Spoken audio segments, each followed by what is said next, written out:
Hello, আসসালামু আলাইকুম বন্ধুরা, কেমন আছেন? আশা করি ভালোই আছেন।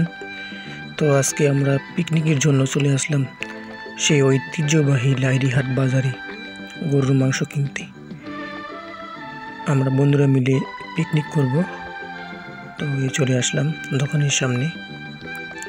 দোকানদার ভাইকে জিজ্ঞাসা করতেছি, ভাই কত করে কেজি? ভাই বলতেছি 700 টাকা, আমরা বলতেছি 650 টাকা। তো শেষমেশ 650 টাকা কেজি করে দাম দর হইল। আমাদের জন্য এখন মাংসটা রেডি করবে ভাই আমার। লাইরিহাট বাজার সেই ঐতিহ্যবাহী মাংস হাটি, আপনারা আসতে পারেন, এখানে সুলভ মূল্যে মাংস কিনতে পারবেন।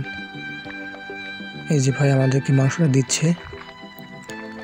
আমার বন্ধু বলতেছে যে মাংসর সাথে তেল দিবেন না, তেল কিন্তু আমরা নিব না, ঠিক আছে, শুধু মাংস নিব, কারণ আমরা পিকনিক করব। পিকনিকের জন্য শুধু মাংসটা দরকার, তেল নিলে ভালো হবে না। দোকানদার বলতেছে ওকে, ঠিক আছে, সমস্যা নাই, আপনারা যেটা নেবেন সেটাই দিব। এই জন্য দোকানদার বেশি দিচ্ছে। আমি দোকানদারকে বলতেছি, ভাই আমরা কিন্তু তেল নিব না। দোকানদার হাসতেছে। পরে আমাদেরকে হাড্ডি দিচ্ছে। মাংসের সাথে হাড্ডি না হলে কি ভালো লাগে। এই যে আমার বন্ধু বেছে নিচ্ছে। যাক, বেছে নেওয়া হয়ে গেল হাড্ডি।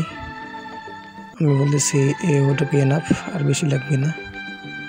দোকানদারকে বলতেছি আমরা মাংসটা দেখবো, এখন তেলটা বাছাই করে নিব। আমি বলেছি না না, তেল নিব না, তেল নিব না। আমি বললাম মাংসটা বেছে নিব। তো দোকান সরল সোজা, মনটা অনেক ভালো। তো আমাদেরকে দেখাচ্ছি মাংসটা, এখন আমরা বেছে নিচ্ছি।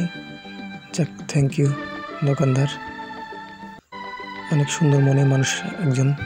আপনারাও আসবেন লাইরি বাজারে মাংস কিনতে।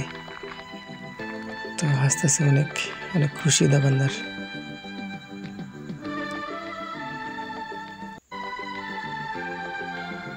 টাকার কথা জিজ্ঞাসা করতেছে, এখন টাকা দিবে আমার বন্ধু। এই যে বন্ধু আমার টাকা গুনতেছে, এখন টাকা দিয়ে দিবে দোকানদারকে। দোকানদারকে টাকা দেওয়া হলো। দোকানদার গুনতেছে, ঠিক আছে ভাই। দোকানদার বলতেছে হ্যাঁ ঠিক আছে, টাকা ওকে। মাংস নেওয়া শেষ, এখন আমরা চলে যাব গন্তব্যে। আমার বন্ধু অনেক খুশি। ভালো থাকবেন।